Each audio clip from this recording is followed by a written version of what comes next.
Hola,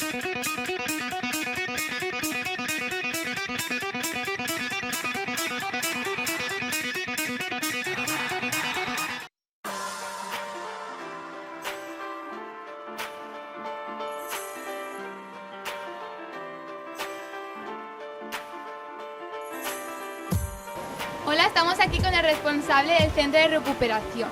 ¿Nos puedes explicar en qué consiste?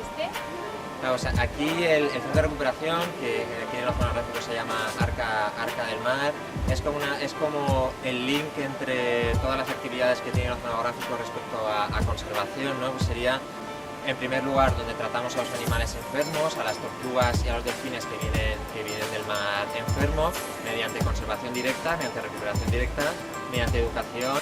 ¿Qué animales suelen traer más al centro de recuperación? Básicamente nosotros centramos nuestra actividad en la red de varamientos de la Comunidad Valenciana, tratamos tortugas marinas y cetáceos. Aquí la especie que más ingresa es la tortuga boba. ¿Qué porcentaje de tortugas marinas salen vivas de Pues el porcentaje de supervivencia es mayor del 90%. ¿Para estas investigaciones y recuperaciones tenéis alguna subvención o...?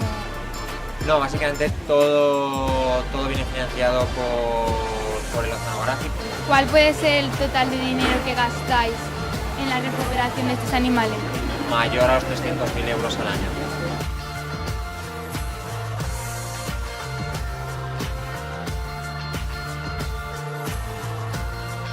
Dentro de lo que es investigación llevamos bastantes líneas, ¿vale?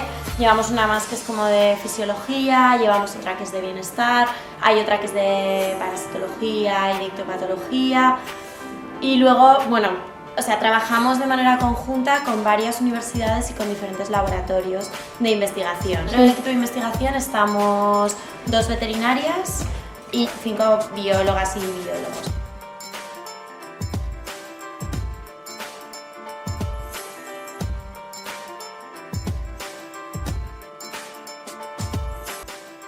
Hola, ¿qué tipo de animales se suelen adiestrar? Pues los mamíferos marinos, yo trabajo en mamíferos marinos y algunos de peces también. ¿Y cuáles de ellos tienen la mayor capacidad de aprendizaje? Pues no es que ninguno tenga mayor capacidad que otros, eso depende mucho del entrenador y de animales, pues hay algunos que son más curiosos. ¿Cuántas horas les dedicáis a su enseñamiento? Como 8 horas, 9 horas. Lo que sí que las sesiones de entrenamiento tienen que ser cortitas, dinámicas, positivas, para que estén con motivación, para que estén motivados. ¿Y qué técnicas soléis utilizar para el aprendizaje? Pues nosotros utilizamos la técnica del condicionamiento operante. Condicionamiento operante es que tú condicionas al animal a realizar un ejercicio o a realizar algo. Entonces, y es en positivo, mediante el refuerzo positivo. Refuerzo primario, refuerzo secundario. El primario es el alimento o el pescado, que eso sabes que a estos animales les gusta, y el secundario tienes que conocer un poquito más al animal para ver qué es lo que le gusta. En las actuaciones, ¿cómo soléis participar con ellos? Estamos con ellos pues para interactuar y para jugar. Entonces el espectáculo es una especie de juego donde tenemos que transmitir los mensajes que queremos.